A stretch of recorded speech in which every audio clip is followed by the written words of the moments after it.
All right, we're up. It's going to be a quick one today. My lights in here are not very good, so there's a lighting issue. Hang on. Just trying to get all the light we can in here. It's always a struggle. But we're going to do a quick live stream. Normally, I try to indicate to people well in advance that we're doing this, but we'll wait till a few people get on. But I've got some cool stuff to share with you guys. The moment people start hopping on, we'll go over it.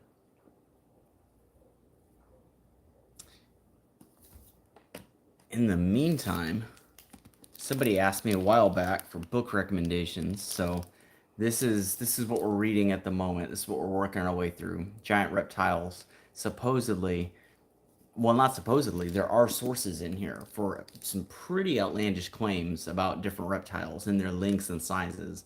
Now, supposedly, the claims are accurate, like the sources are accurate. So I'm going to track those down, and we'll probably write something about this book and the idea of people today being really obsessed with giant animals from the past still being around. I'll probably write something about that and put it on Patreon.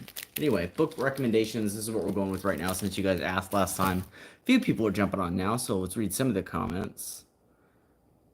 What's up from Serp? Edgar Sagastume says, how's it going? It's going pretty good. The Mountain Monsters fan, hey wildlife, hey yourself. Jed Hicks, what's going on, dude? Missed a few videos. Yeah, I get that a lot from a lot of people. YouTube is really weird. YouTube kind of picks and chooses the creators it's going to notify the subscriber base for when they upload stuff. And it's kind of seasonal, I've noticed. A lot of people, even successful people, have seasons where, like, this happens to them. It's a weird little carousel of problems that everyone has to go through. Let's see. Flock Joey says, can you please give us some good gar spots in the Houston area? Well, I'm glad you asked because I can. In a way, I wish the lighting in here was better. There's just... Maybe if I turn this way, are the lights better? Not really. Anyway. I have to fix some of the lighting issues we've got in here. It's a very grainy picture at the moment. But anyway, so if you guys have seen the last video...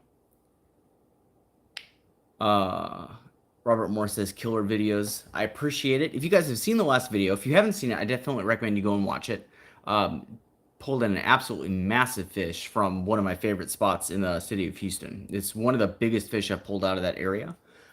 Really, really nice. And I did it on light tackle as kind of a challenge to myself because I'm usually going out with some pretty big gear. But I decided to go out with some lighter tackle. And we hooked into an absolute monster and landed it on light tackle. And it's I'm really proud of that video.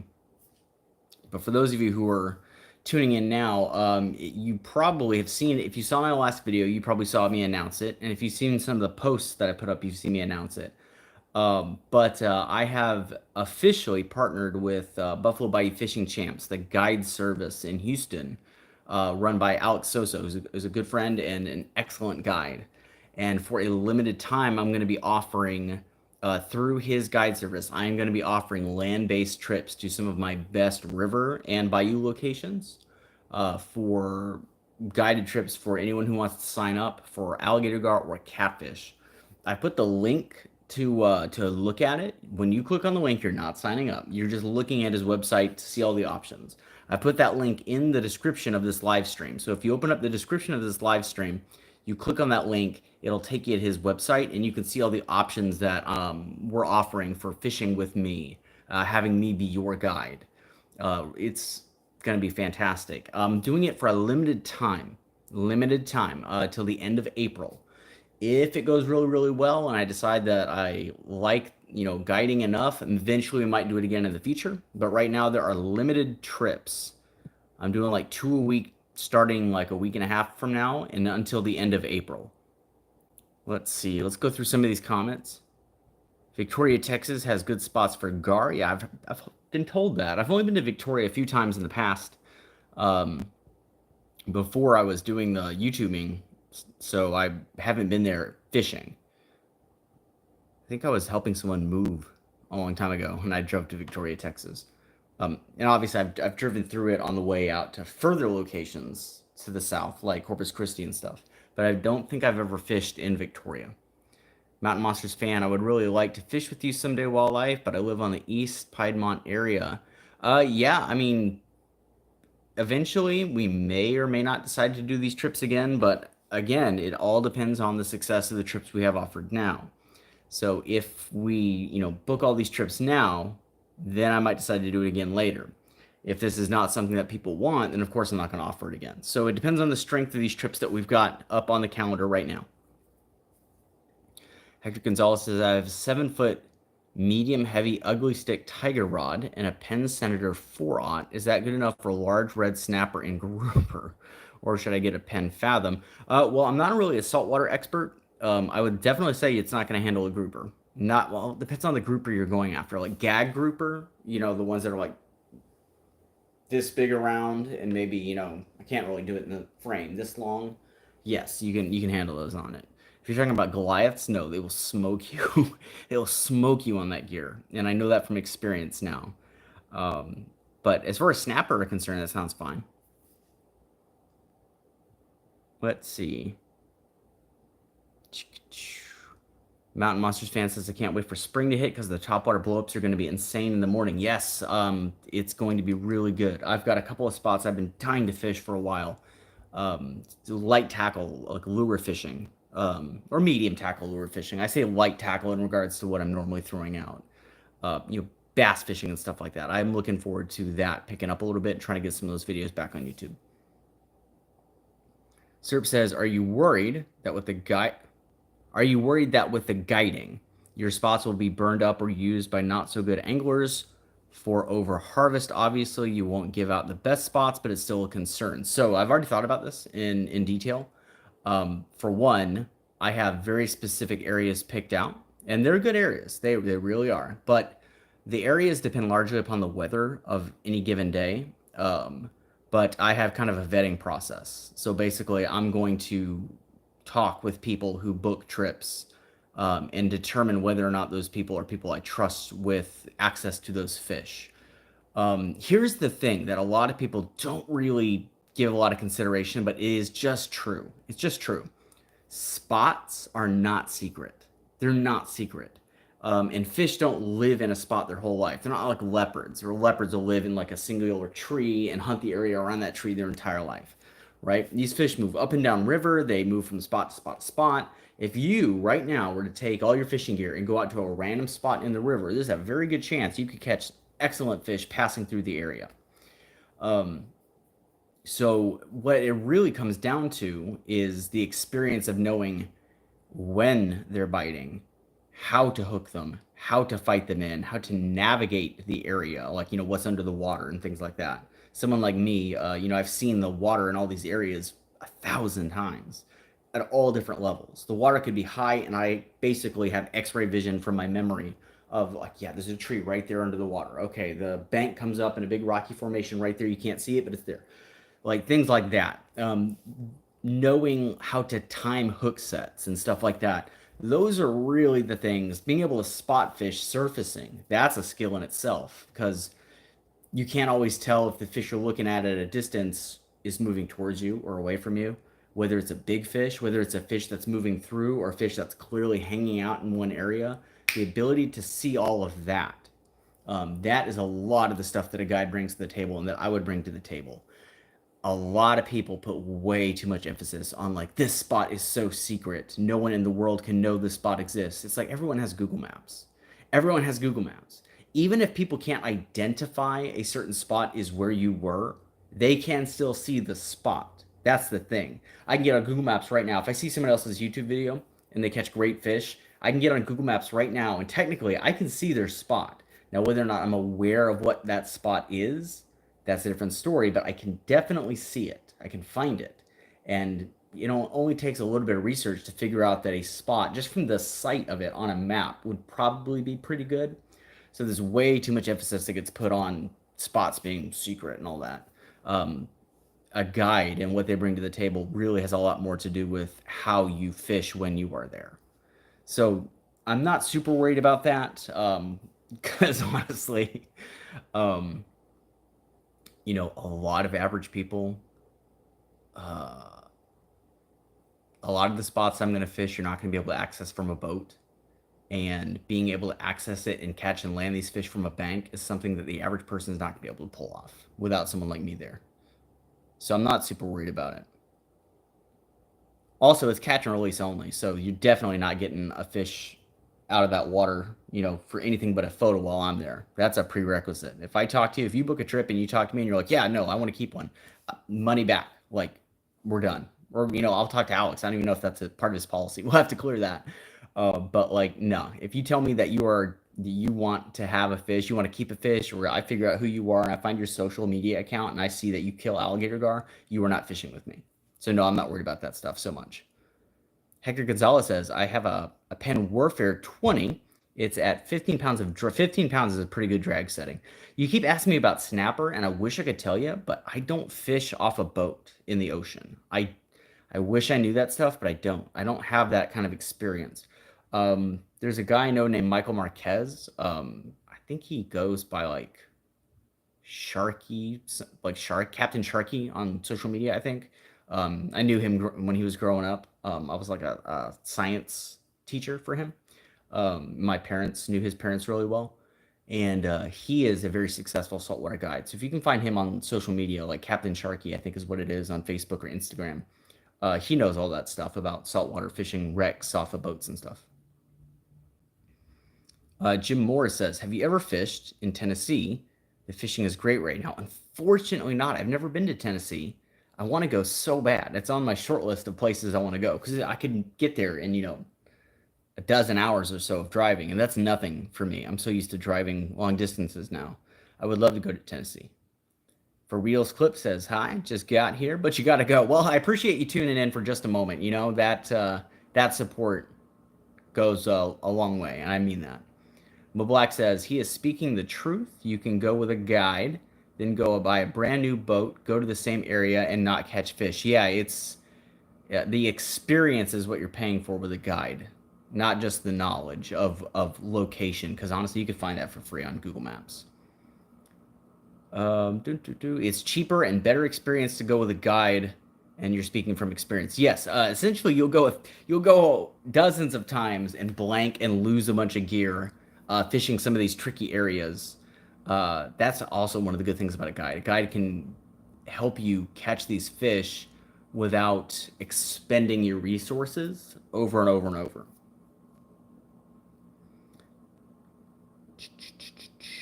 Jim Moore says, if you're a good fisherman, you can catch any fish in any water except the ocean. If you're there's good fishers that catch fish from the ocean. It's just not my specialty, and honestly, I'm fine with that. It's not what I like to do. I know I'm in the minority with that. Overwhelmingly, pure numbers wise, saltwater ocean fishing is vastly more popular than river fishing like I do. I know that. I just don't enjoy it. I don't like it. It's a big drive. It's a long day. It is less views. And I won't say it's more effort because the river fishing videos can be a lot of effort. That's another reason you should hire me as your guide because I'm going to put the effort in for you. I won't say it's more effort, but like it feels like there's less payoff in the end. I don't know. I will say it's easier to wash your clothes at the end of the day when you go saltwater fishing. All right, Ron Winarski says, catfish in my area are huge. I'll catch some. That's good. What's your area? Not specific. I'm not asking for your address. Like, are you in Texas? Are you in Mississippi? Like, what's your area?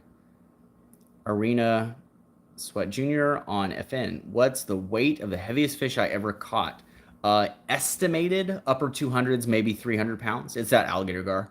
And again, there's so much fluctuation that's possible with a fish like that. A lot of people got really angry that I said it was 300, but I based it on a very reasonable estimate, based on like the only other one that had been known to be that large at the time. There's been a few caught since then, but mine was 8'2", about 48 inches around. Is a massive animal. And at the time, the only one that was comparable that was like easy to track down the measurements for. There's a story about one, and I think it's registered in the state listings as being caught on a trot line that was like 302 pounds or something like that. but the dimensions of it I can't find. You can, however, easily find the dimensions of the largest one ever known to have been caught in any way whatsoever, which was in Mississippi, I think in 2011. And that fish had a 48-inch girth and was 8 foot 5 3/4. So that much longer and the same girth. And that fish weighed 327 pounds.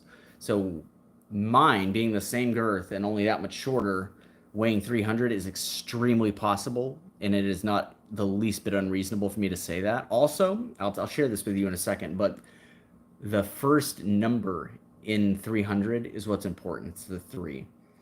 But it's a lot of fluctuation because the fish could be, you know, a gravid female with eggs. That's going to increase the weight tremendously, right? If it's not, if it's a female that has no eggs in its system at the time, it may not weigh that much. Now, to be fair, I did catch mine during the breeding season, but you know whether or not it just ate when you have a fish that big, whether or not they just ate some fish could increase its weight by quite a bit. You know, comparatively speaking. That's one of the reasons, sporting wise, that's one of the reasons they outlawed using live bait for Wells catfish in Spain, because people were kind of artificially bumping their numbers up. They would use, you know, Wells catfish have a mouth that's that big, and they would use like 20-pound live carp as bait. So you'd have a 10-pound catfish eat a 20-pound live carp. So by the time you caught him and weighed him, suddenly that 210-pound catfish is a 230-pound catfish. So you can't use live baits for those wells anymore. Also, Europe is a lot stricter about live baiting in general. But anyway, the upper 200s, maybe 300-ish, is about the biggest fish I've caught. Christian Mercado says, happy Sunday to you, Peyton. You should include your wife in more videos. She has such a fun personality. So excited. Just picked up a bunch of fishing gear for the summer, and you live in Utah. My wife is super busy at work all the time, and she does not love the fishing expeditions quite as much as I do. But I'll see if I can get her to go with me again. She did a really good job operating the camera on one of my more successful cast net videos, something like 400,000 or 500,000 views on that one. But Utah, I imagine you fish for trout up there or over there in Utah. Is that right? Strip says maybe spot burning wouldn't be such an issue then, but would perhaps spot polluting or being frequented by litter bugs be an issue? I mean, it might be. Here's the thing, guys.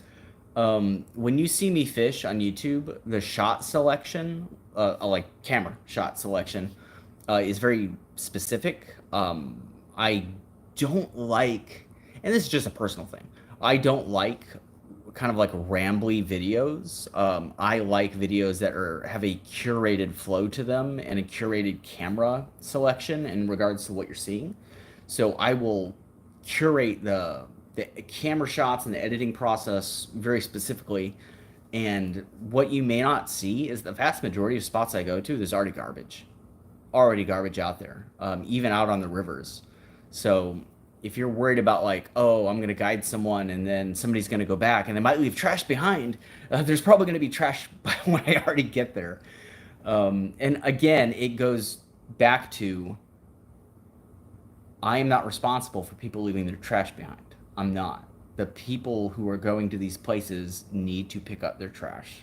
Like, it honestly doesn't come down to me. I know we have this tendency to want to assign responsibility for things we consider like moral objectives to specific people, but honestly, like, it goes specifically to the person doing that action. Let's see. Rocket Knight says, hello, angler. Well, hello back. Bo Black says, you need to fish in Tennessee and catch those trout in the stream. What kind of trout you'll have over there? I actually didn't know Tennessee had good trout fishing. Trout fishing's hard. Again, it might just be that I don't like Colorado in general. The state in general is very beautiful, but I don't like it. I don't like the mountains. I don't like Denver. I don't like Colorado Springs. Those cities, I just don't enjoy being there. So maybe my experience trout fishing is affected by the fact that I was in a place I didn't like. But yeah, I don't know. Tennessee, if Tennessee has trout, maybe I'll enjoy the trout fishing more. I also don't like Miami, and I end up over there way more than I want to. The Mountain Monsters fan says, my go-to setups for bass and panfish is a 6'2" Lose Pro with the line that I like to use as 30-pound braid and 20-pound fluorocarbon is for my spinning combo. It's a Lose spinning combo with 6-pound fluoro. Yeah, I have the Lose speed spool on a what is it? Daiwa Laguna rod. That is a nice kind of like middle of the road lighter rod. I'm looking around to see if I had one in here. I don't. I've been using for big fish. I've been using which one is it? It's a bass rod from Denali. I can't remember the name of the rod, but I've been trying to get used to using that one a little bit. It's a very stiff rod. It's like a pitching and flipping rod. But I have some videos I want to make that have very big, heavy lures involved. So I need a rod that can sling some big, heavy gear. And the Daiwa Lagunas are a little bit whippy, which I do tend to like. I like rods that have a better flex in them are better for your camera angles, right? So you have your camera shot, and then you have that rod go, and you can fill the camera frame with the bend of the rod as the fish is going out. That's always a good thing. But I have a couple of videos I want to film, and the catch to the video, like the attraction for people to click on, will be what I'm throwing on the end of the rod. I'm not going to give the game away. I'm not going to tell you what it is because I'm excited about making that video. But I need a stiff rod to do it. So I'm trying to use that one from the Denali. Serp says, have I seen the new species? Yes. I was hoping somebody would ask me about this. Have I seen the new species of Anaconda that was recently discovered by an Australian research team? Yes, I've been looking into this. So the heaviest snake in the world for a very long time has been known to be the green anaconda. Eunectus marinus is the scientific name for the green anaconda. And that's one of the reasons I was talking about this book before a lot of you tuned in, is that I've long been fascinated with the claims to the great lengths that constrictors can grow to, and it's virtually impossible to find sources for these claims. This book has sources. How accurate they are, we're going to find out. I've tracked down a couple of the famous ones, and they are false. So I'm excited to look into that. But basically, yes, we know the green anaconda is the heaviest snake in the world. It can weigh several hundred pounds. And I think the accepted length, the one that we kind of know they can get to, is about 25, 26 feet. It's been pretty reasonably documented that anaconda can grow to about 25 feet in length. The number people will throw out is 32 feet 9 inches. That is the number that you see over and over and over. And I can't remember the researcher. I think his name is in this book. But that claim is based on inaccurate information. I tracked it down. That researcher did not ever measure a snake to that length. He saw a photograph of one and tried to pace out on the ground how long he estimated it would be based on context clues from the video, and it came out to 32 feet 9 inches. That is an incredibly inaccurate way to do that. And it was almost certainly not accurate to the photo. I have no doubt he's looking at a photo of a big snake, but it definitely was not 32 feet 9 inches. Some researchers in Brazil doing some work for a show that actually is going to be hosted by Will Smith. Will Smith wasn't there, but they were doing some work on a show that he will do a hosting job for. And genetically, they determined that there's a significant difference in the population of anacondas in the south of Brazil and the north of Brazil. And the northern green anaconda has been designated as its own unique species. And I'm going to guess before I look it up. I think it's something Akira, Eunectus or Eunectus or Marinus. I can't remember what the Latin name that they've given it was. Northern green anaconda. Come on, Google, give me the genus species name. The binomial nomenclature is what that's called. Yes, I was right. Okay, Eunectus akiyama. I was this close to getting the pronunciation correct. Eunectus akiyama is now considered to be the largest, heaviest snake. That's how that is measured. Reticulated pythons typically probably get longer, but they're not nearly as heavy. Eunectis akiyama, the northern green anaconda, which is now confirmed to be its own genetically separate species from the southern green anaconda, Eunectis marinus, the largest snake in the world. Now, there is a claim circulating that I cannot find a source for, and it is circulating from this team. So I have faith that there is a source that I just can't find, like the origin for anywhere. And it is the length of like 26, over 26 feet, something like that. And the guys who did this, I looked him up the other day. I wanted to talk about him. The researcher that did this he's like from the he has an interesting background. I think he has a background in psychology in his university training. So the wildlife science is something that is like his secondary specialty. It's very interesting. I'm having trouble finding his name now. But anyway, it's very, very interesting. I will kind of I'm holding out hope for those official numbers and sources for the numbers to be published as to the snake they claim is so large. They said they found one that was like over 26 feet long, and I want to see it. Yeah, he's what is his name? Brian Fry from Queensland University led the team that found it.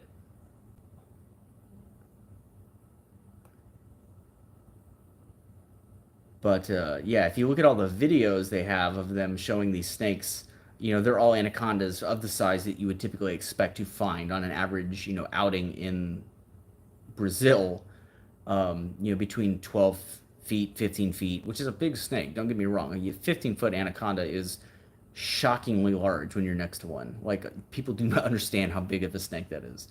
A muscle that big around that doesn't like you, 15 feet long, with a head on the end that, has teeth that long.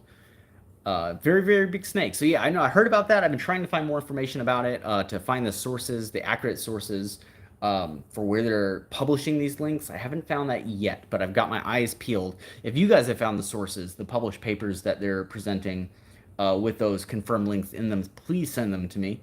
wildlifefishingshow@gmail.com, or message me on Instagram, because I'm desperately trying to find the source for the claim of the length of that anaconda. For those of you who do not know, I actually love snakes more than I love fish. They are by far one of my favorite animals. Snakes and crocodilians I like the most, and then it's fish after that. Bearded Wagon says, "Hey man, I'm new to gar fishing. What's a good time or a month to start fishing?" Right now, the season for gar is picking up right now. And that's one of the reasons that I'm announcing right now that we're doing the Wildlife Fishing Show is doing guided trips now. I'm doing guided trips for people. Go to the link I put into this live stream description if you want to look at the dates that I have and the types of trips I'm offering. But you can go with me to catch some truly gigantic fish. I've got some spots where I routinely catch fish, pushing and over 7 feet long, and there's a couple of spots that are not off the table that we could go to where there are true giants. But anyway, yes, to answer your question, get back on that. This is the time. They start breeding in this area this time. They start moving quicker, more actively, feeding more actively this time. So starting in March when it warms up through, I'm going to say, the end of May, that's the hottest time. And then the middle of the summer is fine. It's not quite as good because it's so hot. You got to fish kind of on the ends of the days. And then once we start getting into the end of summer, October and November, surprisingly, in Texas, really good. Depending on what kind of November we get. If we get one of those Novembers where winter swoops in real early, it's not good. But if we have one of those winters or those Novembers where everyone's complaining, like, it's Thanksgiving and it's so hot outside, that's perfect. That's one of the best months for alligator gar fishing, is a warm November. Let's see. Gregory Stevens says, "I follow your channel, and that gar was massive. You're from Mississippi, and we have really big gar." Yes, biggest gar known to have existed so far comes from Mississippi. That one I mentioned from 2011. So yeah, your state holds the record right now, but we're going to get it, I promise. Anarchist Revolution, that's a good name. "You still use the Daiwa BG 8000? Yes, yeah, I do. Oh, actually, kind of. The one that you've seen me use over and over and over is the BG 6500. BGs are a little bit bigger size by size. So an 8,000 size BG is bigger than an 8,000 size pen. So an 8,000 size pen is about the same size as a 6,500 BG. So I use the 6,500 BG. I do have an 8,000 size BG that will be one of the rods that I will be offering, or the reels that I'll be offering for anyone who books a trip with me. Because to be clear, if you book a trip with me, you can bring your own gear, but I will provide every last possible thing you could possibly need. I will provide every rod and reel. I will carry all the tackle. I will provide all the tackle. I will tie every last rig. It will be ready to go before you show up. I will have all the bait in tow. I will be carrying all the water, the bug spray, the sunscreen. I will have everything you could dream of being necessary to catch giant fish. That's on me, and it will be ready before our day starts. So yes, but to answer your question, I do have a Daiwa BG 8000, yes. Andrew Hong says, what kind of fish are you going for in freshwater and saltwater? Well, alligator gar are my specialty. For freshwater, that's what I'm known for, and this is the time of year where I'm going to start really going back to it on the channel. I just released, if you guys haven't seen it, the last video was a great one. Did a massive gar video in the middle of the city. And for saltwater, let me think. I do want to get into shark fishing again, but not like the long distance shark fishing off the beach. I want to go back to Miami and do some close quarter shark fishing like I did off that dock last year and stuff like that. I like fighting fish in tight quarters. It's just more exciting for me. And granted, the fish you catch are typically not going to be as big in this part of the world. You know, the guys who run the giant baits and rigs, 1,000 feet offshore with, Penn Internationals, they're pulling in, 15-foot hammerheads and stuff. That's cool. It's really cool. But I would much rather catch, a 6-7 foot, bull shark hiding under a dock. Like that is the kind of fishing that I really like to do. The Mountain Monsters fan says, I caught my first ever gar on very light tackle, which was incredible. Yeah, they're hard to catch on light tackle. Using my loose spinning combo with 6-pound fluoro and a small treble hook and a minnow was incredible. That is really cool. I think if you read the story about, I think it's a blue cat, the biggest blue cat, I think it's Texas, in the Texas State Record book, was caught on like a crappie rod. Somebody was fishing a live minnow for crappie, and like 100+ pound blue cat took it, and they got him in. Jim Morris says, the river fishing is different every time I go. You never know what you're going to catch fishing for smallmouth. I might catch 20-pound striper or a catfish, walleye. It's amazing, and the experience. Yes, that's one of the fun things about it. There's a famous author. I'm going to look up who said this. Who was it who said you never step into the same river twice because the river, it's not the same river and you're not the same person?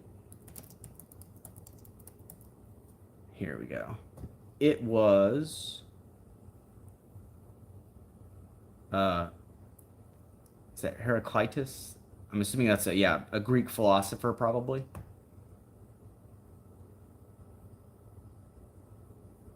Pretty cool idea, the mentality behind that. You're a different person the next time, and the river has changed too.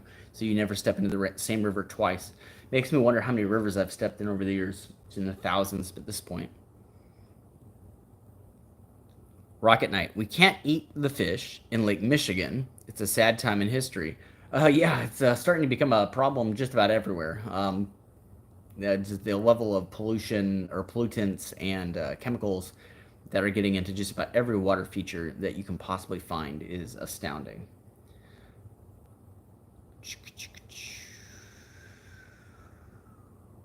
The Mountain Monsters fan, the fish you caught on light tackle was a long-nosed gar at 3 feet. That's a respectable fish.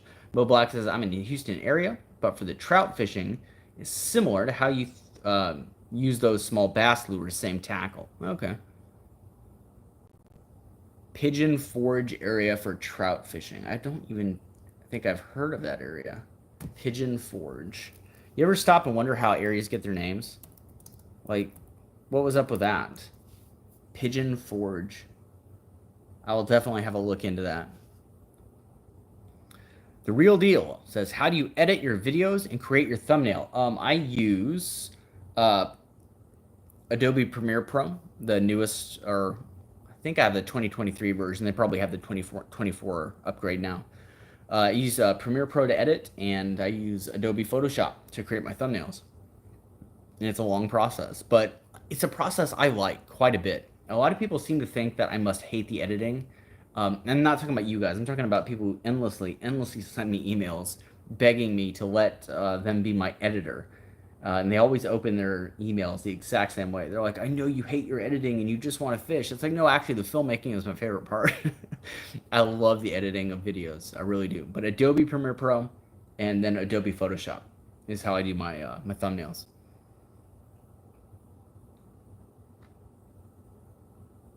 The Mad Universe question mark says, just moved to Iowa. Hope there's good fishing up and around here. I would assume the Iowa River probably has good catfish in it. Used to be alligator gar all the way up that way.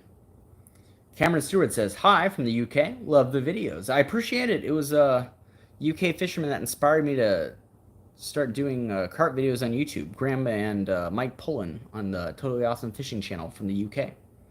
It's one of the original inspirations for my channel.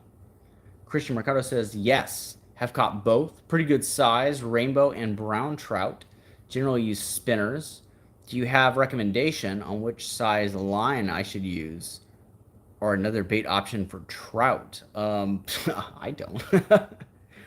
I'm not a very good trout fisherman at all. The rainbow trouts that I've caught on spinners. The same underspins you see me use for small bass in my videos, I've caught rainbows on those. I also had a brown trout look at me like I was an idiot for trying to get him to bite one of those, so that may not be the best thing to go for brown trout. I don't know. That was one of the most frustrating experiences fishing I've ever had, was desperately trying to get a brown trout to take the lure I was throwing all around him, and he was just like, no, not going to happen. Anarchist Revolution says, what reels do you recommend for alligator gar for spinning? Big fan of the Daiwa BG and the Penn Fierce 4, I think is what it's up to now. Probably size 8,000. Daiwa BG 6500, Penn Fierce 4, 8,000 are really good. Not very expensive, very tough, very reliable. They hold the proper amount of line. You can get between 250 and 300 yards of 80 to 100 pound braid on there with a good top shot, 100 pound monofilament. Those are, by the way, the reels that I'll be using if you book a trip guiding with me. Again, that link in the description of this live stream, or it's all over the last video I did, description and comments there. And if you haven't seen that last video, go watch it because it's really good. But yeah, I'll be utilizing those reels. If you like spinning reels, if you're a multiplier reel fan, I fish with Abbott's reels by PC Fun, reels by Penn. I have so much gear. I used to think I had way too much gear, more than I would ever need, and now it's going to come into use. If people book a trip with me, they can pretty much be like, you know, I like that one, I want to use that one, but here you go.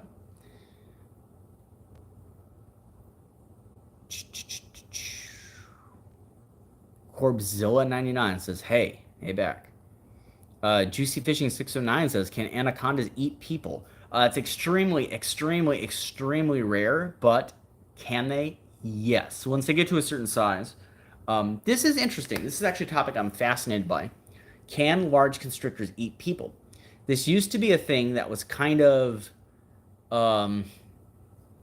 theorized to be possible, and there were loads of stories surrounding this, and you would have to really try to track down old photos that would show this having happened, like snakes cut open with people being pulled out. Like there's a very famous photo of that having happened, I think around Thailand. It's a reticulated python, and you know, this is 30-40 years before the age of the internet, so it's very hard to track these photos down. Very old out of print books, I have them. And at that time, it was like, okay, this one probably was real, but we're going to assume that was the only time it ever happened. And then fairly recently, like within the last maybe 10 years, there have been, I want to say, no less than 3 very confirmed cases of grown men and women having been eaten by large constrictors. This tends to happen more in the Southeast Asia area, specifically because of the palm date industry over there. The palm date industry over there attracts an enormous amount of animals that are going to eat the palm dates. Almost everything you have has palm oil in it. Your shampoo probably has palm oil in it. Your food probably has palm oil as a supporting ingredient in it. And by the way, that's a big important conservation topic I'd recommend you look into, is whether or not you are using products that incorporate sustainable or unsustainable palm oil, because the forests that orangutans depend upon are cleared out in the hundreds of thousands of acres to make room for palm date plantations. And that is the leading cause of the the ongoing orangutan extinction. But these palm dates attract lots of small rodents and other animals that attract lots of snakes. So because you have an area of the world that has some of the biggest snakes ever known to have existed, the reticulated python and Burmese python being a little bit smaller right behind them. You also have Asian rock pythons, which get to be very large, all kind of moving into these areas. So people, they've set up shop right on the edge of the snake's zone. Then they clear out some of the snake zone and they put these palm dates there. And all the rodents are like, oh, God, this food is amazing. Let's eat it all. And the snakes are like, ooh, all the rodents are over here. Let's go that way. And that's where all these people are working to harvest these palm dates. And you have more and more encounters with between people and these incredibly large constrictors. And there have been, I want to say, at least 3 in the last 10 years, 100% confirmed, documented cases of reticulated pythons having eaten people in Southeast Asia. And there are photos you can find, and they are pretty gruesome. They are pretty gruesome. I do not recommend you look at them unless you have a very strong constitution, because they are not pleasant. I wouldn't recommend looking at them for fun. I would recommend you look at them if you study this topic. But anacondas, on the flip side, they grow to be heavier than reticulated python. They arguably grow to a comparable length. I want to say the general consensus is that once a constrictor reaches 22, 23 feet, it starts to become large enough to eat a grown adult. And I'm talking about somebody like me, somebody who's like 5'6", 5'7". Chris Hemsworth is not the appropriate candidate for this. 6'3" or 4", whatever he is, shoulders that are like this broad, like someone who's on the smaller side like me. When a snake starts reaching that 22, 23, 24-foot mark, it becomes possible for that snake to eat a person of my size. But the reason there's been controversy around whether or not it's been possible is based on the way the snakes unhinge their jaws. And a snake can unhinge their jaws this way, right? So it's almost vertical. A snake's jaws unhinge in 2 places. So they unhinge here, and then they have like an elastic kind of material here. So they unhinge longwise and slightly outward, but not super wide. So if a snake tries to swallow you head first, which is typically their MO, and it goes here, longwise goes down this way, right? And you can't get over your shoulders. And even for, a snake that large, just the average person's shoulders are a little too wide for that. But if the snake tries to swallow you with his head facing this direction, so that the top jaw is over here and the lower jaw is over here, a snake of the right size can 100% expand its jaw vertically over your shoulders. And that is how it's happened in Southeast Asia a few times.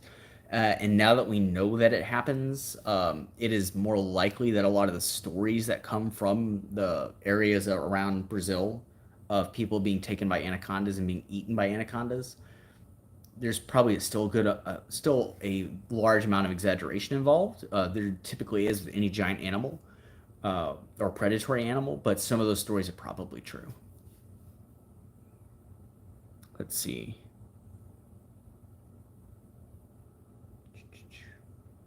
Cameron Stewart, did you see the guy who put armor on and got eaten by an anaconda? He didn't, actually. So it was a big to-do. He was like, oh, I'm going to put this suit on and let an anaconda eat me. And the anaconda got his mouth over the guy's hand, and he had a panic attack and called the whole thing off.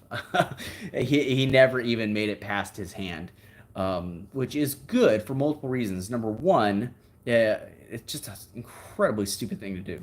And it probably would have killed the snake. Like, what's your game plan? Like, you have this tremendously large animal. You think this animal is going to start swallowing you. What is your game plan from that point forward? It was obviously to kill the animal. Like, calling it quits early on because the guy realized he was being an idiot is probably the best case scenario for everyone involved. Oh, Mahon TXX says, booked my trip with you and you're excited for it. That's fantastic. I haven't, Alex is setting it up in such a way that I will get notifications for the bookings. I don't think that has been, I was reaching behind me for my phone. I'm live streaming from it. It's like that's how you know I'm getting old. Where are my glasses? But that's fantastic. I haven't gotten any notifications that there's been trips yet because it hasn't been set up to go to my email. So I actually don't know how many trips have been booked. But hearing you confirm that you've booked a trip, that is fantastic. What kind of trip did you book? Was it the river trip or was it the bayou trip? I'll see it when he gives me access to it. But I'm just excited to know what your preference was. Fantastic, man. We're going to have a great time. Josh Wagner says, "What's up, man? Hey, how's it going?" I like it when everyone shows up, but it comforts the soul when you see the same people show up over and over because you know you have loyalty, and that's just nice to see. I'm hungry. That's your name. I feel that way all the time. Da, da, da. B. Rosora says hello. Hello back. Glad you're here. Rich Flair J. Bro, you look creepy. Well, at least I look unique. Memorable. I'll take memorable over boring as hell any day of the week. I mean, people used to say that about Willem Dafoe. They used to say Willem Dafoe looked creepy, and now he's everyone's favorite actor. It's one of my favorite actors. I'm hungry. Da, da, da, da, da. Da, da, da, da, da.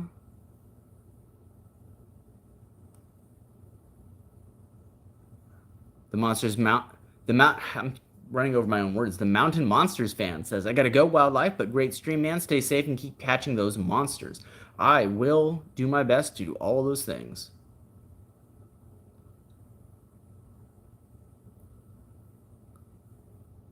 Uh, Augustin Zuniga says, hello, okay, but why did I think you were Brandon Flowers from The Killers?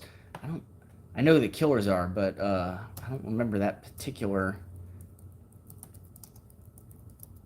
musician out of that group. I don't know why you thought that, because, I mean, does he have a beard? I don't know. Maybe when I'm clean shaven, and if I was to like quaff my hair, there'd be a little bit of what do you call it? A resemblance, but I'm not seeing it. Eli Rodriguez says, keep doing what you do and enjoy. We will continue to follow. Don't be anyone else. I will try my best not to be Brandon Flowers from The Killers, unless he gets, he probably gets paid a hell of a lot more than me, so maybe I will try to be him. I don't know. But I appreciate the support. Andy Lang says, hey there. Hello back. The Real Deal says, could I do a tutorial for editing and thumbnails? Well, yes and no. So here's the thing. My channel isn't like a tech channel. So like if I were to upload a video about that, not a single person would watch it, maybe 100 people. Because YouTube would be like, what are you doing? This isn't part of the algorithm that we like to send your stuff out through. Like, what are you doing? Nobody's gonna watch this. But I do think I have a pretty good handle on what people react to and stuff. Here's what I'll do. I'll tell you what. I will consider writing out and making a video on that information. I will put it on Patreon, but I will put it on one of the free videos on Patreon, so anyone can watch it. Let's see.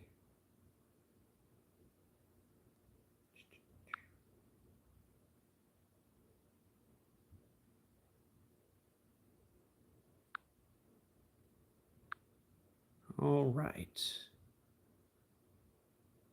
Connor M says, have I ever considered going noodling? No, that is not going to happen. Not a chance. Not a chance. For a couple of reasons. For starters, I don't have the physical type. I'm not the physical type to be successful at it. If you look at guys who are good at noodling, they're all tall, right? So I'm not tall. I'm 5'6.5", something like that, 5'7". So right off the bat, I'm at a massive disadvantage. Although I am very strong for my size, I'm a very good wrestler. I'm a very good grappler. I'm very strong for my size. It doesn't matter when you're in the water. Your strength is not what's important. Your weight has more to do with it. And I'm not saying like, oh, if you don't weigh a lot, you can't be successful, but it is an advantage when you are battling something in the water. Your weight is more important than your strength, especially when you're already very short and likely to be kind of like bobbing in the water, right?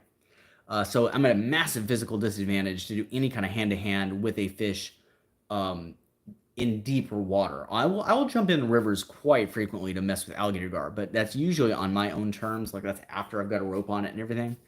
Uh, Also, guys, I have caught alligators. I've been bitten by alligators. I've caught snakes and been bitten by snakes, venomous snakes.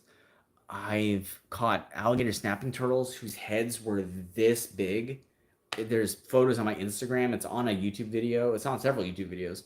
Animals that could bite your hands off. Like, I have no interest in blindly sticking my hands into something to try to hope a catfish goes after it. That is, I will never go noodling. It is just not, I'm not down with that. Serp says, how many times did you get recognized by viewers? Is it often? Yeah, it's pretty frequently. It's always weird. It always feels weird. My favorite one ever. My favorite one ever. And this is kind of mean that it's my favorite one ever, but it's just I was in New Orleans on vacation, and I was in the Audubon Aquarium, and my wife and I were looking at some of the saltwater exhibits in the Audubon Aquarium, and there was a school trip in there, like a field trip. And these kids are young. These kids are like 7 years old. And we were walking past, and one of these kids gets massive eyes, and he goes, "You're on YouTube. You catch fish on YouTube." I was like, "Yeah, man. Like, good to see you. Have fun." And I walked away, and I was like, "Nobody's ever gonna believe that kid." Like he's gonna go tell his mom and his dad, like, or whoever, he's gonna tell him, like, I saw the guy on YouTube, and they'll be like, okay, it's all right, sure you did, sure you did.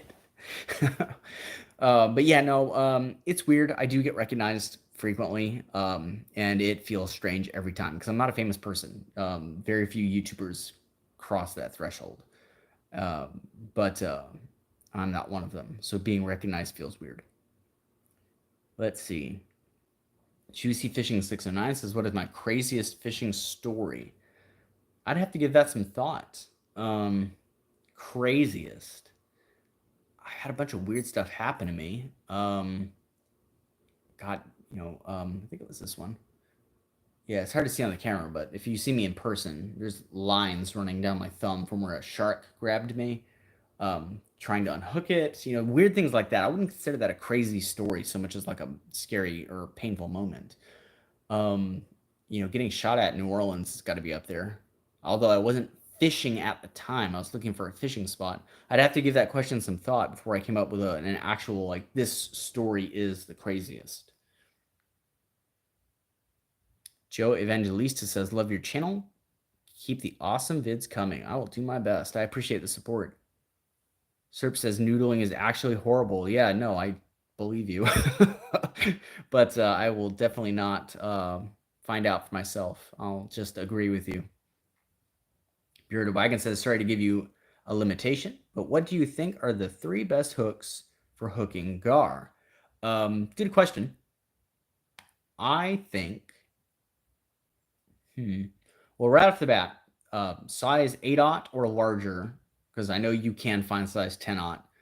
Circle hooks from Team Catfish, and then I'm trying. If that is the shape of a circle hook when you get it, you widen them out like that. And I've gone over this whole thing in my how to catch an alligator gar video about how to like properly set the hook on a circle hook that's been modified on an alligator gar. It is its own system. It is not just normal circle hook fishing.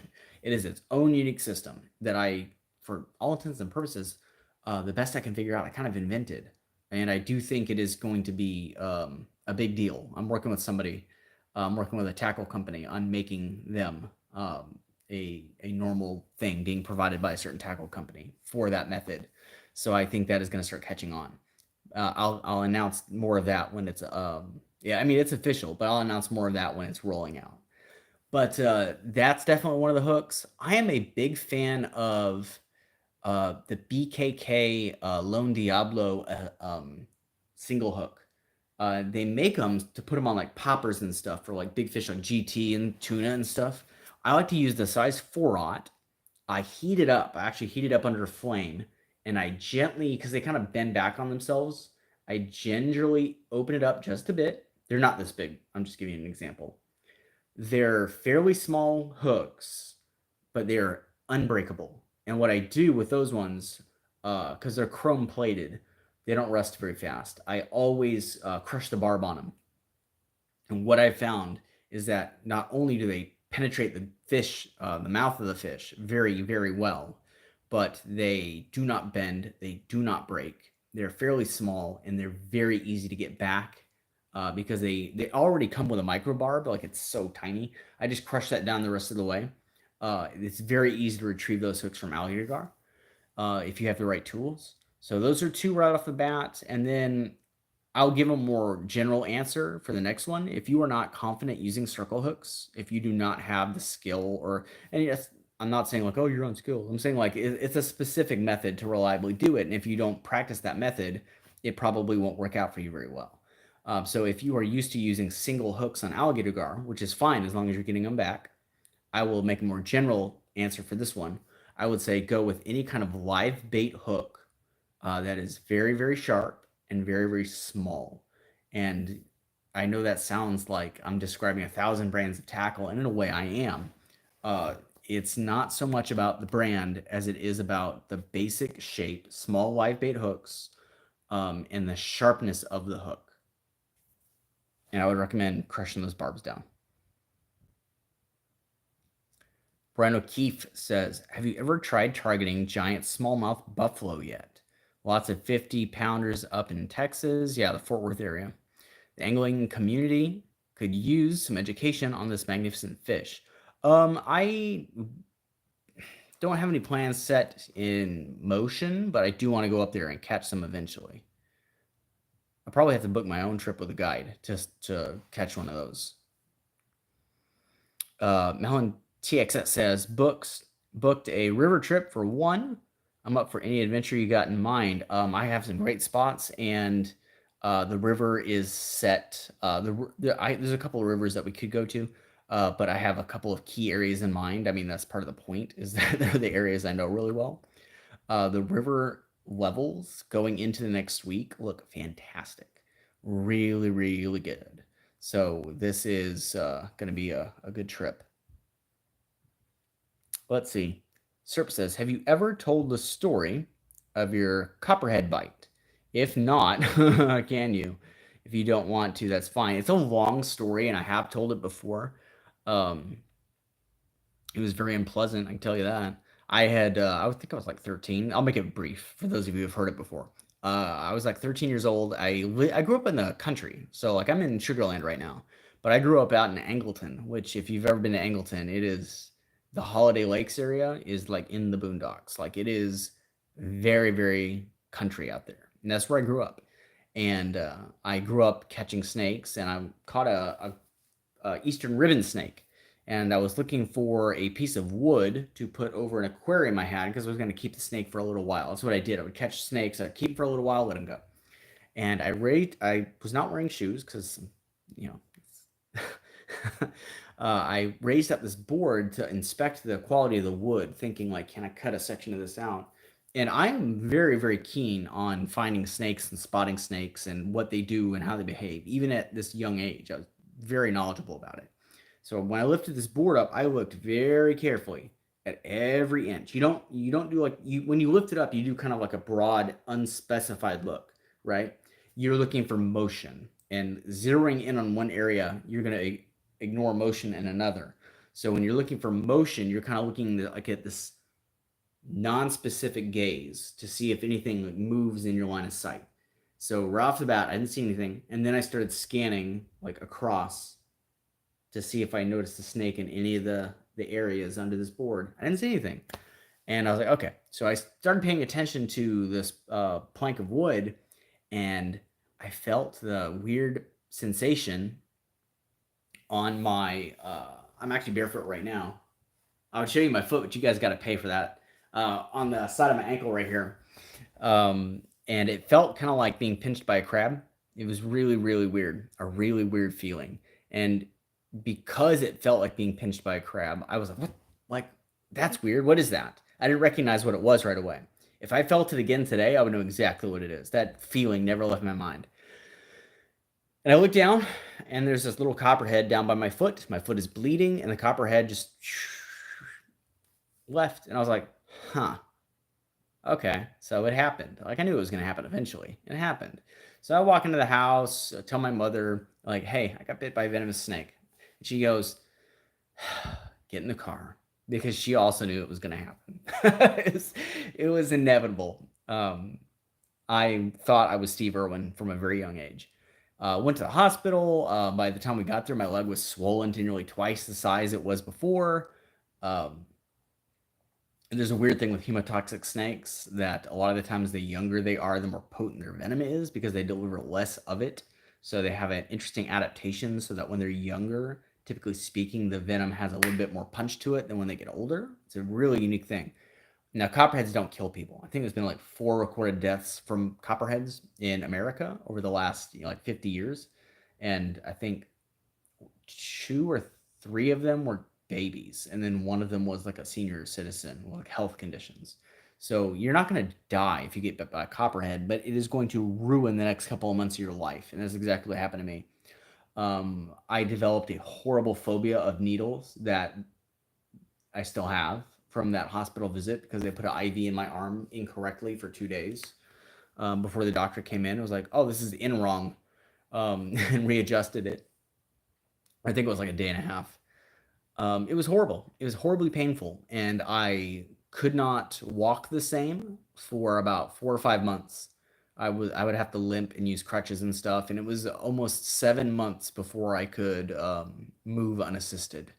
So yeah, they don't kill you, but they will ruin the rest of your year. Let's see.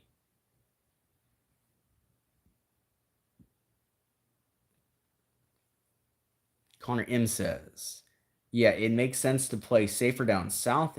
In the Midwest, we use pole sticks to test the holes. Yeah, good number of snakes in both areas. Oh my God, the comments just did a big skip there.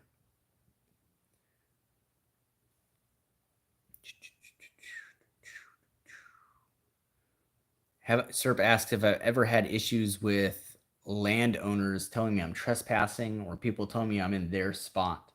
No, I haven't. The spots I go to are kind of unique. You know, there's not a lot of people who routinely fish the areas I do. Let's see. SWFL_doe says, what's my opinion on snook fishing? I've only caught a few. I have a snook fishing video, if you want to call it that. It was kind of a anything video, and I caught some snook on my Patreon. They're a lot of fun. They're hard to get to bite, but when they are on, man, they fight hard. Snook they're frustrating. They're frustrating to cast at because they will just look at your lure and be like, nah. But when they take a lure, they are a blast. Let's see.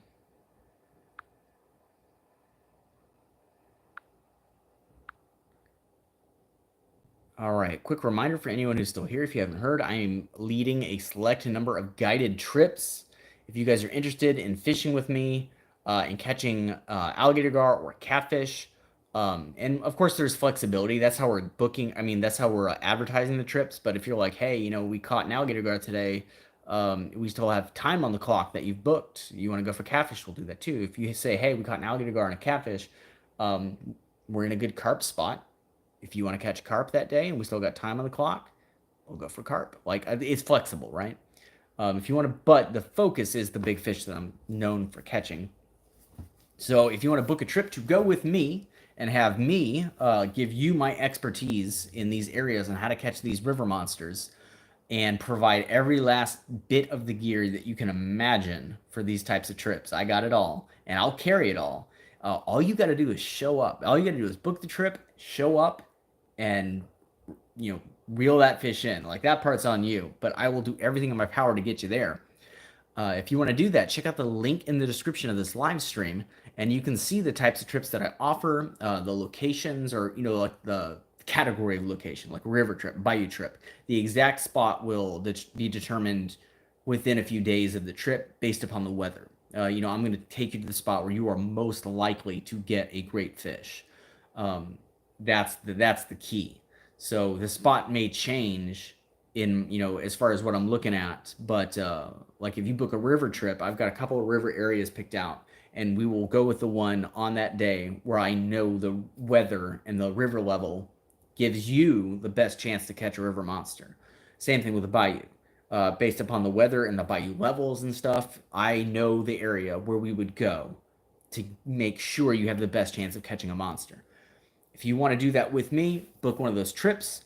And it's optional. I think it says it on the website, but if you want, like, I will record it. You get all the free photos you want. I will take 1 billion photos of you. Like, a lot of guides charge for that shit, and that's bizarre to me. You will get as many photographs of you and that fish or fishing as I can physically take for you.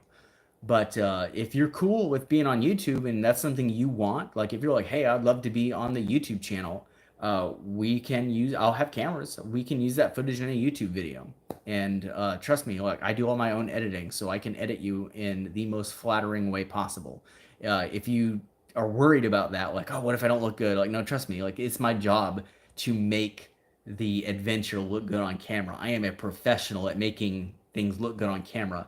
Oftentimes I let the embarrassing stuff stay in there when it's me, but I won't do that for you, I promise. So yeah, check out that link. Jason Fulton says snook fishing is like bass fishing. They just fray more. Yeah, when I caught one, I knew this from reading about it, but when I looked at their gill plate, I was like, it's like a razor blade. It's incredible. Garrett Turner, when will you start gar fishing if you haven't already? Are you talking to me? Is that a question for me? When will I start gar fishing? Do you mean like this year? I'm going to assume, and this is not your fault at all. This is YouTube. I'm going to assume you haven't gotten the notifications from the last video.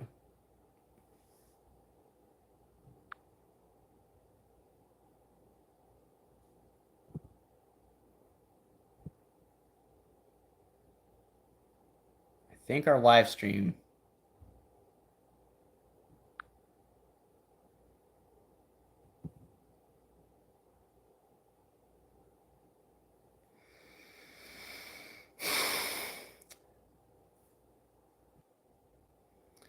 So our live stream went down. Let me know in the comments if you're getting this now. The live stream crashed because the app on my phone messed up. I was answering somebody's question about, damn, it crashed again. Shit.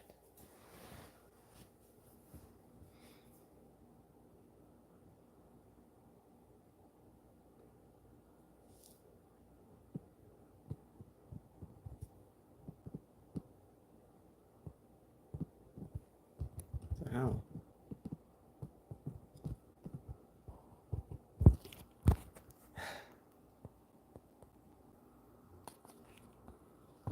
All right, we keep having the live stream crash. This has actually not happened to me before. It's happened twice. It might happen again at any second. So get ready for it. If it happens again, it's the live stream crashing. The counter is going, but it did this once already, and then it crashed. We'll see if it does it again. Okay, I think we're still going at the moment. I had to get out of the app and refresh the app and get back into the live stream.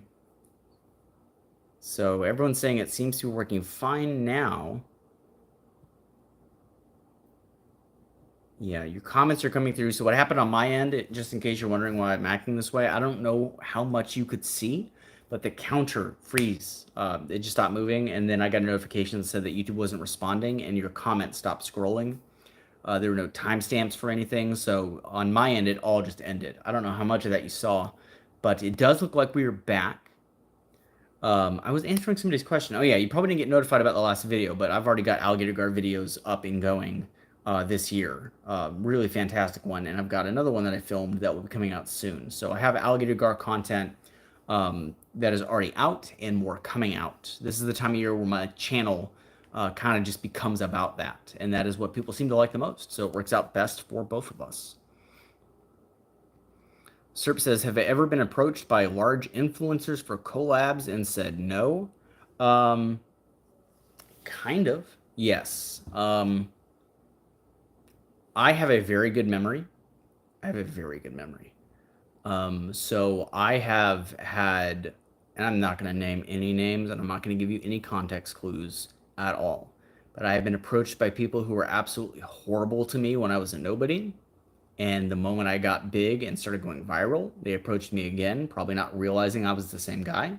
And I said no. I had people offer me the chance to do collaborations, big channels, asking me if I could give them information about certain areas and stuff. And they would like ghost me. Like they were clearly just trying to coax information out of me. So yes, that has happened in the past. But the people you see me do collabs with have the utmost respect for. Guys like Buffalo Bayou Fishing Champs, guys like Beach Bomber Fishing, guys like Spencer Wonder from Terraform a Tackle. When you see me do a collaboration with somebody, the H-Town Shark Fishing Team, H-Town Anglers, like I like those guys all quite a bit and have quite a bit of respect for them. I've mentioned this before, but I just don't seem to like collaborating in general. It's very hard to schedule. Melhan TXX has got an all-time favorite fighter past or current. Yes, all-time, any sport, Muhammad Ali. Mixed martial arts, George St. Pierre. Current favorite mixed martial arts fighter. There's a couple. Big, massive, huge fan of Alexander Volkanovski. Who else? Charles Oliveira. Oh, Alex Pereira. Alex Pereira. Yeah, he's my favorite right now. Alex Pereira is my favorite. Flama says, hey, I'm fishing right now, so I'm not very active in here, but I hope the stream goes well. I appreciate it. I hope you catch some good fish. Serp says, not sure how big you are in boxing, but did you see Jake Paul will be fighting Mike Tyson in June or July? Yeah, I heard about that. Jake Paul is unfortunately a very unserious person. He's very talented, but it clearly has no interest in doing anything useful with that talent. Mike Tyson is still exceptionally skilled and very fast and powerful, so who knows how that's going to go. I have heard a bunch of contradictory information about the rule set for that fight being absolutely bizarre, and I don't know how much of that is true, so I don't want to say anything about that fight until I know more. Fight. It's like an exhibition, I believe. Summer Charles says, what's the biggest gar you've got? It's the one I'm famous for, so approaching 300 pounds, give or take. It's about how big it was. Over 8 feet, 2 inches long, 48-inch girth. It's the one that's in the thumbnail of this video, or this live stream. Andrew Corman says, you're an awesome fisherman. Thank you, I appreciate it. Yes, sir. It is Jake Paul. Logan Paul, if you were looking at the two of them side by side, Logan Paul's face is much thinner and pointier, and Jake Paul's beard is much fuller. I hate that I know that about them. But I do. To be fair, I mean, they are from my line of work, content creation, YouTube, all that. And they cannot help but involve themselves in my favorite pastime, which is combat sports. So, good talk, Russ. Is that a reference to True Detective? Please tell me it is. Any future trips to Southeast Texas planned? What would you consider Southeast Texas? I'm kind of in the South Texas area. I was just in the East Texas area. What, you mean like what zone? What zone are you talking about? No broad fishing trips planned at the moment. Europe, like overseas stuff. No, at the moment I'm gonna buckle down and go for alligator gar for the next couple of months. Obviously we've got the trips on the docket, so that has to be my priority. And during this time, it works out really well because I want to focus on the really giant fish that we have in Texas for the next couple of months.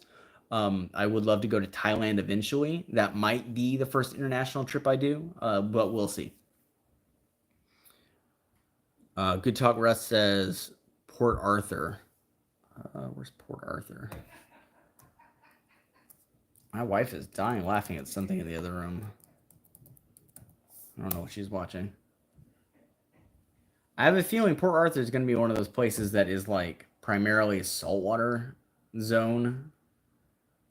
In which case, like, oh no, hang on. Kinda. It's like the Beaumont area. Okay, here's the thing. I hate Beaumont. I hate it. I hate it. I love Louisiana, but I hate Beaumont. Um, I have a video planned that might be kind of hard to do.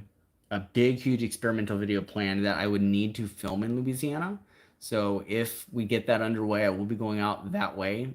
But as far as like the area around the McFadden National Wildlife Refuge and Beaumont and Sabine Lake and stuff, I don't like that zone very much. So the chances of me going out there are pretty slim.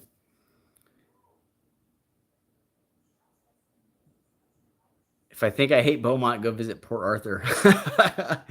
Now I'm kind of scared too now. Yeah, I don't like it. I don't like it. You remember True Detective? We were just talking about True Detective. That whole scene with like the biker gang is like in Beaumont. Like that's Beaumont. Anyway, I try to never stop when I'm there. I just go through it. The bowfin fishing in Beaumont was pretty good though, if I remember correctly. There's a Patreon video I have, I think, where I caught a big bowfin in Beaumont. Um, Devin S says, great channel, dude. I appreciate it. Thank you.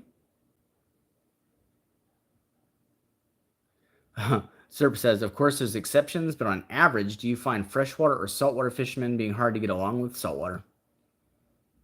Saltwater fishermen, especially on piers or jetties, but mostly piers, overly assertive. Just it is very important to them to kind of assert their authority over what you are doing at any given moment, and it is insufferable. I don't like it at all. It's very rare for me to meet anyone out on the rivers anyway. I'm alone most of the day, and when I do come across people, um, a lot of the times they know who I am. They have more respect for me, so I don't really have an issue with that. Melon TXX says, "What kind of music am I into?" Quite a lot. I'm kind of like I like a variety of things. I'll nail it down to a specific. I used to be into, and then took a long hiatus from hearing, and then decided to listen to them again, and was like, you know what, this is awesome. The Smiths, classic stuff. Heaven Knows I'm Miserable Now, fantastic song. Love it. So yeah, I'm into the Smiths quite a bit right now. All right, guys, one more time. If you haven't already looked at it, the link in this description of this live stream or in the description of the last video, watch my last video, or in the comments of the last video, the link to see the trips I am offering, the river trips for giant river monsters. I have caught the most famous alligator gar of all time. Not the biggest, it's one of the biggest, but I've caught the most famous one ever. Like I have, sorry, to anyone else who wants to lay claim to the most famous gar of all time. I have you on that one. I caught it. And I am offering trips to allow you to come with me, and I will put everything I have, every fiber of my being, all the gear I own, all the knowledge I have, which is quite extensive at this point. I've been doing this for years and years and years full time. I will put all of that towards making sure you have the best possible chance of catching the fish of a lifetime, whether we go river or we go bayou. I am offering trips allowing for my expertise to guide you along either of those. It is your choice. If you want to be on YouTube, I can film it and put it on YouTube, but that's optional. It's your choice. I have no extra charge. Like that would be silly to charge you for that. But it is an option if you are interested in doing that. Everything I got goes into this, guys. Here's the thing that you will learn about a lot of guides. Very few of them guide full time. It's very rare, especially with things like alligator gar, right? Because there's not this massive market for it yet. So a lot of guides have other forms of work that they do to support themselves. I don't. I don't. And I know it sounds like I'm saying this to be like, please support me. But no, no, no. I'm saying the opposite. I am so good at this that I do this full time. I have been paying the bills to keep the lights on for years based upon my confidence that I can routinely catch fish in the craziest locations. So I am giving you that confidence. I am saying that I have been betting on myself to routinely catch these monster fish on a regular basis for years. I bet on it so heavily that I have to bet on it to pay my bills. That is how certain I am that I can do this. So when I say come with me on a guided trip, that is what you're getting. You are getting everything I have that I know I can bet on for my own livelihood. That is going to your experience to make sure that you have a great time hunting down these monster fish. So check out the link in the description. You'll see the river trips, you'll see the bayou trips. You can choose river or bayou. You can choose the length of time. You can choose between the numbers of people that can come on the trip. There's a lot of options that you can play with based upon building the trip that you want. So definitely check that out. We are going to catch a lot of fish. Here's the thing. Somebody who goes on one of these trips with me is going to catch a monster, and you are going to hear about it. You are going to see pictures of it or videos of it, and you're going to think, damn, I wish I had caught that fish.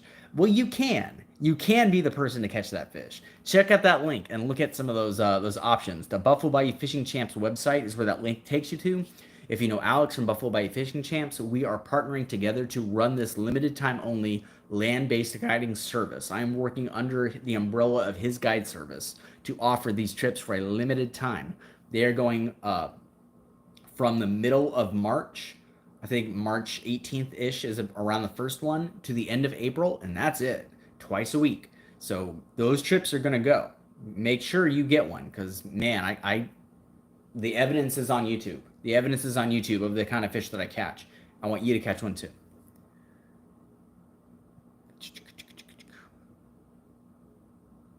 I'll read one or two more of these. Tony says, you love the channel. I appreciate it, man. You want me to do a sturgeon fishing video? I actually have a few. I don't know if you've seen them before, but I have three sturgeon fishing videos on my channel. If you scroll back through, you can find them. And they are good sturgeon, like multiple sturgeon over 100 pounds that I went to Idaho and caught them. I don't have any sturgeon here in Texas, so I can't like go film one right now, but there are a couple on the YouTube channel. If you haven't already seen them, definitely check those videos out. Mad Universe, where can you find the information on this? The link in the description of this live stream takes you to Alex's website, his guiding website, and I'm on the homepage, like it'll be right there. So follow the link in the description of this live stream. It's also in the description and comments of the last video, which I would recommend that you go watch, like, subscribe, share, all that good stuff. All right, guys, I just wanted to announce a couple of those cool things. I'm glad we finally got to talk about giant reptiles a little bit. I'm glad somebody brought that up. Definitely check out that link. Schedule yourself a trip. They're limited. They're going to be fantastic, and you're going to see some amazing fish start appearing on the channel that people caught with me on these trips. All right, I'm going to sign out before YouTube crashes and signs me out. Check those out, book yourself a trip, and I will catch you guys later.